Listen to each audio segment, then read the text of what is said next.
श्री सत्यनारायण व्रत कथा। पूजा विधि।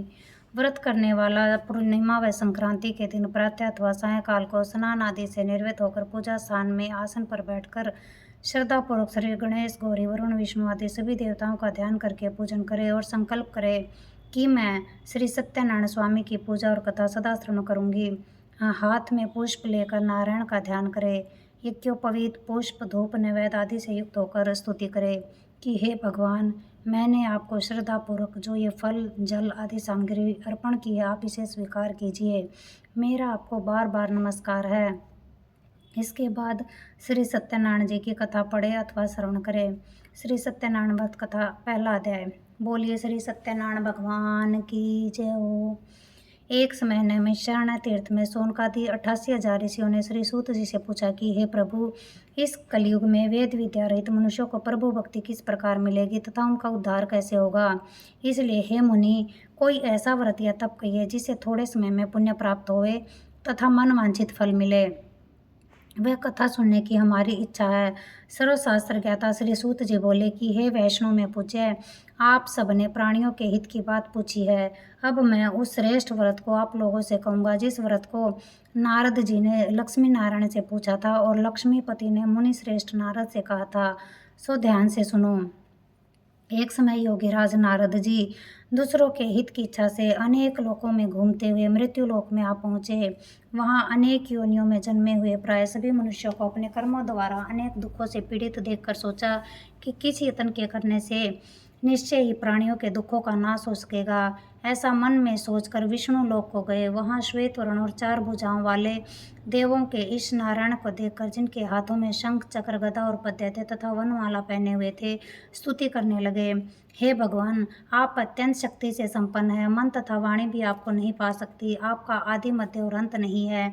आप निर्गुण स्वरूप, सृष्टि के आदिभूत व भक्तों के दुखों को नष्ट करने वाले हो। आपको मेरा नमस्कार है। नारद जी से इस प्रकार की स्तुति सुनकर विष्णु भगवान बोले, हे मुनि श्रेष्ठ, आपके मन में क्या है?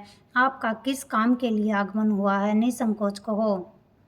तब नारद मुनि बोले, मृत्यु लोक में सभी मनुष्य जो अनेक योनियों में पैदा हुए हैं, अपने अपने कर्मों के द्वारा अनेक प्रकार के दुखों से दुखी हो रहे हैं। हे नाथ, यदि आप मुझ पर दया रखते हो तो बतलाइए कि उन मनुष्यों के सभी दुख थोड़े से ही प्रयत्न से कैसे दूर हो सकते हैं। श्री भगवान जी बोले कि हे नारद, मनुष्यों की भलाई के लिए तुमने बहुत अच्छी बात पूछी है। जिस काम के करने से मनुष्य मोह से छूट जाता है वह मैं कहता हूँ, सुनो। बहुत पुण्य देने वाला स्वर्ग तथा मृत्यु लोक दोनों में दुर्लभ एक उत्तम व्रत है। आज मैं प्रेम वश होकर तुमसे कहता हूँ, श्री सत्यनारायण भगवान का यह व्रत अच्छी तरह विधि पूर्वक करके मनुष्य आयु पर्यंत यहाँ सुख भोग कर मरने पर मोक्ष को प्राप्त होता है। श्री भगवान के वचन सुनकर नारद मुनि बोले, उस व्रत का फल क्या है, क्या विधान है और किसने यह व्रत किया और किस दिन यह व्रत करना चाहिए? विस्तार से कहिए। भगवान बोले, दुख शोक आदि को दूर करने वाला, धन धान्य को बढ़ाने वाला, सौभाग्य और संतान को देने वाला, यह व्रत सब स्थानों पर विजय करने वाला है। भक्ति और श्रद्धा के साथ किसी भी दिन मनुष्य श्री सत्यनारायण की प्रातःकाल के समय ब्राह्मणों और बंधुओं के साथ धर्मपरायण होकर पूजा करे। भक्ति भाव से नैवेद्य, केले का फल, घी, दूध और गेहूं का चूर्ण सवाया लेवे। गेहूं के अभाव में साठी का चूर्ण, शक्कर तथा गुड़ ले और भक्षण योग्य सभी पदार्थ जमा करके भगवान को अर्पण कर दे तथा बंधुओं सहित ब्राह्मणों को भोजन कराए। उसके पश्चात स्वयं भोजन करे। नृत्य, गीत आदि का आचरण कर श्री सत्यनारायण भगवान का स्मरण करते हुए समय व्यतीत करे। इस तरह व्रत करने पर मनुष्यों की इच्छा निश्चय ही पूरी होती है। विशेषकर कली काल में भूमि पर यही मोक्ष का सरल उपाय है। बोलिए श्री सत्यनारायण भगवान की जय हो। दूसरा अध्याय। सूत जी बोले, हे ऋषियों, जिसने पहले समय में इस व्रत को किया है उसका इतिहास कहता हूँ, ध्यान से सुनो। सुंदर काशीपुरी नगरी में एक अत्यंत निर्धन ब्राह्मण रहता था। वह भूख और प्यास से बेचैन हुआ नित्य पृथ्वी पर घूमता था। ब्राह्मणों से प्रेम करने वाले भगवान ने ब्राह्मण को दुखी देखकर बूढ़े ब्राह्मण का रूप धर उसके पास जाकर आदर के साथ पूछा कि हे विप्र, नित्य दुखी हुआ पृथ्वी पर क्यों घूमता है? हे श्रेष्ठ ब्राह्मण, यह सब मुझसे कहो, मैं सुनना चाहता हूँ। ब्राह्मण बोला कि मैं एक निर्धन ब्राह्मण हूँ, भिक्षा के लिए पृथ्वी पर फिरता हूँ। हे भगवान, यदि आप इसका उपाय जानते हो तो कृपा करके कहो। वृद्ध ब्राह्मण बोला कि श्री सत्यनारायण भगवान मन वांछित फल देने वाले हैं, इसलिए हे ब्राह्मण, तू उनका पूजन कर जिनके करने से मनुष्य सभी दुखों से मुक्त हो जाता है। ब्राह्मण को व्रत का सारा विधान बतलाकर बूढ़े ब्राह्मण का रूप धारण करने वाले श्री सत्यनारायण भगवान अंतर्ध्यान हो गए। जिस व्रत को वृद्ध ब्राह्मण ने बतलाया है मैं उसको करूंगा, यह निश्चय करने पर उसे रात में नींद भी नहीं आई। वह सवेरे उठ श्री सत्यनारायण के व्रत का निश्चय कर भिक्षा के लिए चला। उस दिन उसको भिक्षा में बहुत धन मिला, जिससे बंधु बांधवों के साथ उसने श्री सत्यनारायण का व्रत किया। इसके करने से वह ब्राह्मण सभी दुखों से छूटकर अनेक प्रकार की संपत्तियों से युक्त हुआ। उस समय से वह ब्राह्मण हर मास व्रत करने लगा। इस तरह श्री सत्यनारायण भगवान के व्रत को जो कोई भी करेगा वह मनुष्य सभी दुखों से छूट जाएगा। इस तरह नारद जी से नारायण का कहा हुआ यह व्रत मैंने तुमसे कहा। हे विप्रो, मैं अब और क्या कहूँ। ऋषि बोले कि हे मुनीश्वर, संसार में इस ब्राह्मण से सुनकर किस किस ने इस व्रत को किया वह सब हम सुनना चाहते हैं। इसके लिए हमारे मन में श्रद्धा है। सूत जी बोले कि हे ऋषियों, जिसने इस व्रत को किया वह सब सुनो। एक समय वह ब्राह्मण धन और ऐश्वर्य के अनुसार बंधु बांधवों के साथ व्रत करने को तैयार हुआ कि उसी समय एक लकड़ी बेचने वाला बूढ़ा आदमी आया और बाहर लकड़ियों को रखकर ब्राह्मण के मकान में गया। प्यास से दुखी लकड़हारा उनको व्रत करते हुए देखकर ब्राह्मण को नमस्कार करके कहने लगा कि आप यह सब क्या कर रहे हैं और इसके करने से क्या फल मिलता है, कृपा करके मुझसे कहो। ब्राह्मण ने कहा, यह सभी मनोकामना को पूरा करने वाला श्री सत्यनारायण भगवान का व्रत है। इसकी ही कृपा से मेरे यहाँ धन धान्य आदि की वृद्धि हुई है। ब्राह्मण से इस व्रत के बारे में जानकर लकड़हारा बहुत प्रसन्न हुआ। चरणामृत ले और प्रसाद खाने के बाद अपने घर को गया। लकड़हारे ने अपने मन में इस प्रकार का संकल्प किया कि आज गांव में लकड़ी बेचने से जो धन मिलेगा उसी से श्री सत्यनारायण देव का उत्तम व्रत करूंगा। यह मन में विचार कर वह बूढ़ा लकड़हारा लकड़ियां अपने सिर पर रखकर जिस नगर में धनवान लोग रहते थे वह ऐसे सुंदर नगर में गया। उस रोज वहां पर उसे उन लकड़ियों के दाम पहले दिनों से चुकना मिले। तब वह बूढ़ा लकड़हारा दाम ले और अति प्रसन्न होकर पके केले के फल, शक्कर, घी, दूध, दही और गेहूं का चूर्ण इत्यादि श्री सत्यनारायण भगवान के व्रत की कुल सामग्रियों को लेकर अपने घर गया। फिर उसने अपने भाइयों को बुलाकर विधि के साथ भगवान का पूजन और व्रत किया। उस व्रत के प्रभाव से बूढ़ा लकड़हारा धन, पुत्र आदि से युक्त हुआ और संसार के समस्त सुख भोग कर बैकुंठ को चला गया। बोलिए श्री सत्यनारायण भगवान की जय। ओम। तीसरा अध्याय। सूत जी बोले कि हे श्रेष्ठ मुनियों, अब आगे की कथा कहता हूँ, सुनो। पहले समय में उल्कामुख नाम का एक बुद्धिमान राजा था। वह सत्यवक्ता और जितेंद्रिय था। प्रतिदिन देवस्थानों पर जाता तथा गरीबों को धन देकर उनके कष्टों को दूर किया करता था। उसकी पत्नी कमल के समान मुख वाली और सती साध्वी थी। भद्रशिला नदी के तट पर उन दोनों ने श्री सत्यनारायण का व्रत किया। उस समय में वहाँ एक साधु वैश्य आया। उसके पास व्यापार के लिए बहुत सा धन था। वह नाव को किनारे पर ठहराकर राजा के पास आ गया और राजा को व्रत करते हुए देखकर विनय के साथ पूछने लगा कि हे राजन, भक्ति युक्त चित्त से यह आप क्या कर रहे हैं? मेरी सुनने की इच्छा है, सो आप यह मुझे बताइए। राजा बोला कि हे साधु, अपने बंधुओं के साथ पुत्र आदि की प्राप्ति के लिए यह महाशक्तिवान श्री सत्यनारायण भगवान का व्रत व पूजन किया जा रहा है। राजा के वचन सुनकर साधु आदर से बोला कि हे राजन, मुझसे इसका सब विधान कहो, मैं भी आपके कथानुसार इस व्रत को करूँगा। मेरे भी कोई संतान नहीं है और इससे निश्चय ही होगी। राजा से सब विधान सुन व्यापार से निर्वृत्त हो वह आनंद के साथ घर गया। साधु ने अपनी स्त्री को संतान देने वाले उस व्रत का समाचार सुनाया और कहा कि जब मेरे संतान होगी तब मैं इस व्रत को करूँगा। साधु ने ऐसे वचन अपनी स्त्री लीलावती से कहे।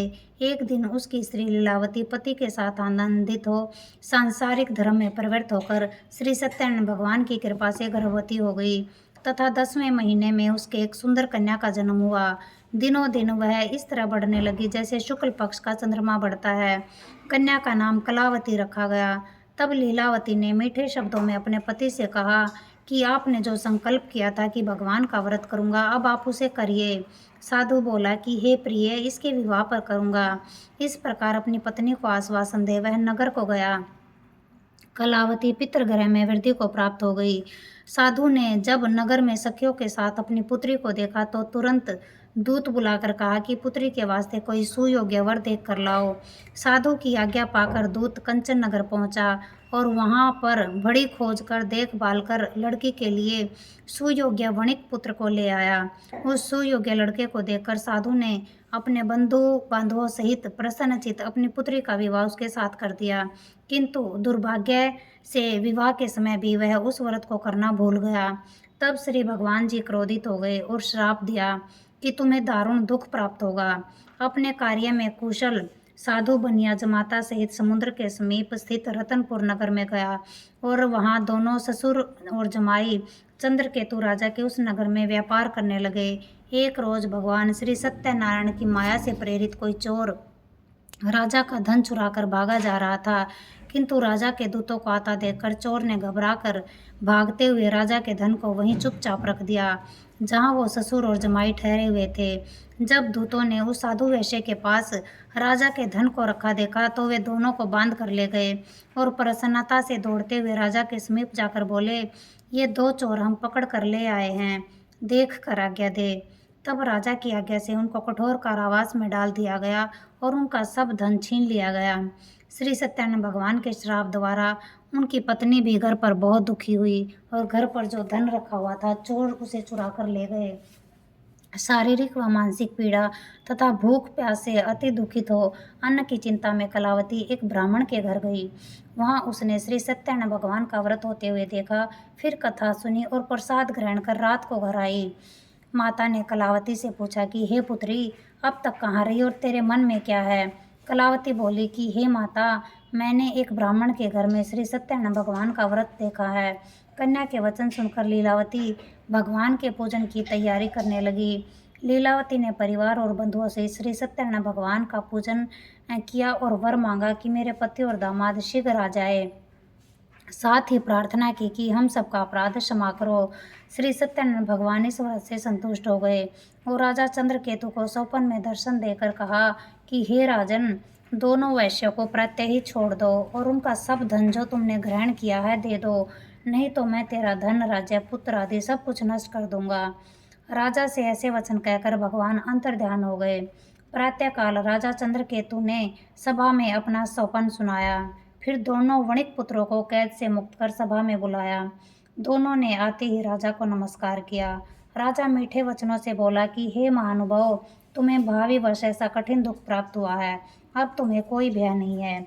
ऐसा कहकर राजा ने उनको नए नए वस्त्र आभूषण पहनाए और उनका जितना धन लिया था उससे दुगना धन देकर आदर सहित विदा किया। तब दोनों वैश्य अपने घर को चल दिए। बोलिए श्री सत्यनारायण भगवान की जय हो। चौथा अध्याय। सूत जी बोले, वैश्य ने मंगलाचार करके यात्रा आरंभ की और अपने नगर को चला।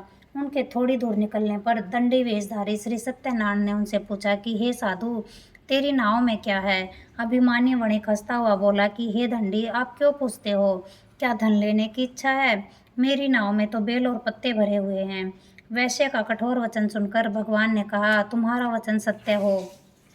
दंडी ऐसा कहकर वहां से दूर चले गए और कुछ दूर जाकर समुद्र के किनारे बैठ गए। दंडी के जाने पर वैश्य ने नित्य क्रिया करने के बाद नाव को ऊंची उठी देखकर अचंभा किया और नाव में बेल पत्ते आदि देखकर मूर्छित हो जमीन पर गिर पड़ा। फिर मूर्छा खुलने पर अत्यंत शोक प्रकट करने लगा। तब उसका दामाद बोला कि आप शोक ना करें, यह दंडी का श्राप है, अतः उनकी शरण में चलना चाहिए, तभी हमारी मनोकामना पूरी होगी। दामाद के वचन सुनकर साधु वणिक दंडी के पास पहुंचा और अत्यंत भक्ति भाव से नमस्कार करके बोला कि हे भगवान, आपकी माया से मोहित ब्रह्मा आदि भी आपके स्वरूप को नहीं जानते, तब मैं अज्ञानी कैसे जान सकता हूँ? आप प्रसन्न होइए, मैं सामर्थ्य के अनुसार आपकी पूजा करूँगा, मेरी रक्षा करो और पहले के समान नौका में धन भर दो। उसके भक्ति युक्त वचन सुनकर भगवान प्रसन्न हो उसकी इच्छानुसार वर देकर अंतर्ध्यान हो गए। तब उन्होंने नाव पर आकर देखा कि नाव धन से परिपूर्ण है। फिर वह भगवान श्री सत्यनारायण का पूजन कर साथियों सहित अपने नगर को चला। अब अपने नगर के निकट पहुंचा, तब दूत को घर भेजा। दूत ने साधु के घर जा उसकी स्त्री को नमस्कार करके कहा कि साधु अपने दामाद सहित इस नगर के समीप आ गए हैं। ऐसा वचन सुन साधु की स्त्री ने बड़े हर्ष के साथ सत्यदेव का पूजन कर पुत्री से कहा कि मैं अपने पति के दर्शन को जाती हूँ, तू कार्य पूर्ण कर शीघ्र आना। माता के ऐसे वचन सुनकर कलावती प्रसाद छोड़कर पति के पास गई। प्रसाद की अवज्ञा के कारण सत्यदेव ने रुष्ट हो उसके पति को नाव सहित पानी में डुबो दिया। कलावती अपने पति को ना देखकर रोती हुई जमीन पर गिर गई। इस तरह नौका को डूबा हुआ और कन्या को रोता हुआ देख साधु दुखी तो बोला कि हे प्रभु, मुझसे या मेरे परिवार से जो भी भूल हुई है उसे क्षमा करो।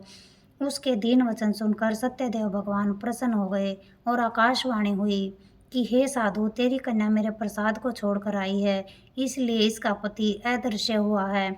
यदि वह घर जाकर प्रसाद खाकर लौटे तो इसे इसका पति अवश्य मिलेगा। ऐसी आकाशवाणी सुनकर कलावती ने घर पहुंचकर प्रसाद खाया, फिर आकर पति के दर्शन किए। तत्पश्चात साधु ने बंधु बंधुओं सहित सत्यदेव का विधि पूर्वक पूजन किया। उस दिन से वह प्रत्येक पूर्णिमा को श्री सत्यनारायण भगवान का पूजन एवं कथा करने लगा। फिर इस लोक का सुख भोग कर अंत में स्वर्ग लोक को गया। बोलिए श्री सत्यनारायण भगवान की जय हो। 5वां अध्याय। सूत जी बोले कि हे ऋषियों, मैं एक और कथा कहता हूँ, सुनो। प्रजा पालन में लीन तुंगध्वज नाम का एक राजा था। उसने भी भगवान का प्रसाद त्याग कर बहुत दुख पाया। एक समय वन में जाकर वह वन्य पशुओं को मारकर बड़ के पेड़ के नीचे आया। वहां उसने ग्वालों को भक्ति भाव से बंधुओं सहित श्री सत्यनारायण जी का पूजन करते हुए देखा। राजा देख कर भी अभिमान वश वहां नहीं गया और न नमस्कार ही किया। जब ग्वालों ने भगवान का प्रसाद उसके सामने रखा तो वह प्रसाद को त्याग कर अपनी सुंदर नगरी को चला। वहां उसने अपना सब कुछ नष्ट पाया तो वह जान गया कि यह सब भगवान ने किया है। तब वह विश्वास कर ग्वालों के समीप गया और विधि पूर्वक पूजन कर प्रसाद खाया तो सत्यदेव की कृपा से पहले जैसे था वैसा ही हो गया। फिर दीर्घ काल तक सुख भोग कर मरने पर स्वर्गलोक को गया। इस प्रकार जो मनुष्य इस परम दुर्लभ व्रत को करेगा, भगवान की कृपा से उसे धन धान्य की प्राप्ति होगी। निर्धन धनी और बंधी बंधन से मुक्त होकर निर्भय हो जाता है। संतानहीनों को संतान की प्राप्ति होती है तथा सभी मनोरथ पूर्ण होकर अंत में वैकुंठ धाम को जाता है। जिन्होंने पहले इस व्रत को किया, अब उनके दूसरे जन्म की कथा कहता हूँ। वृद्ध सतानंद ब्राह्मण ने सुदामा का जन्म लेकर मोक्ष को पाया। उल्का मुख नाम का राजा दशरथ होकर वैकुंठ को प्राप्त हुआ। साधु नाम के वैश्य ने मोरध्वज बनकर अपने पुत्र को आरे से चीर कर मोक्ष को प्राप्त किया। महाराज तुंगध्वज ने स्वयंभू होकर भगवान में भक्ति युक्त कर्म कर मोक्ष प्राप्त किया। बोलिए श्री सत्यनारायण भगवान की जय हो। श्री सत्यनारायण जी की आरती। ओम जय लक्ष्मी रमणा, श्री जय लक्ष्मी रमणा, सत्यनारायण स्वामी जन पातक हरणा। ओम जय लक्ष्मी रमणा। रतन जड़ित सिंहासन अद्भुत छवि राजे, नारद करत निरंतर घंटा ध्वनि बाजे। ओम जय लक्ष्मी रमणा। परकट भय कलि कारण द्विज को दरस दियो, बूढ़ो ब्राह्मण बन के कंचन महल कियो। ओम जय लक्ष्मी रमणा। दुर्बल भील कठारो जिन पर कृपा करी, चंद्रचूड़ एक राजा जिनकी विपति हरी। ओम जय लक्ष्मी रमणा। वैश्य मनोरथ पायो शरदा तज दीनी, सो फल भोग्यो प्रभु जी फिर स्तुति कीनी। ओम जय लक्ष्मी रमणा। भाव भक्ति के कारण छिन छिन रूप धरो, सरदा धारण कीनी तिनको काज सरयो। ओम जय लक्ष्मी रमणा। ग्वाल बाल संग राजा वन में भक्ति करी, मन वांछित फल दीनो दीन दयाल हरि। ओम जय लक्ष्मी रमणा। चढ़त प्रसाद सवायो कदली फल मेवा, धूप दीप तुलसी से राजी सतदेवा। ओम जय लक्ष्मी रमणा। श्री सत्यनारायण जी की आरती जो कोई नर गावे, कहत शिवानंद स्वामी मनवांचित फल पावे। ओम जय लक्ष्मी रमणा, ओम जय लक्ष्मी रमणा, श्री जय लक्ष्मी रमणा। सत्यनारायण स्वामी जनपातक हरणा। ओम जय लक्ष्मी रमणा। बोलिए श्री सत्यनारायण भगवान की जय हो।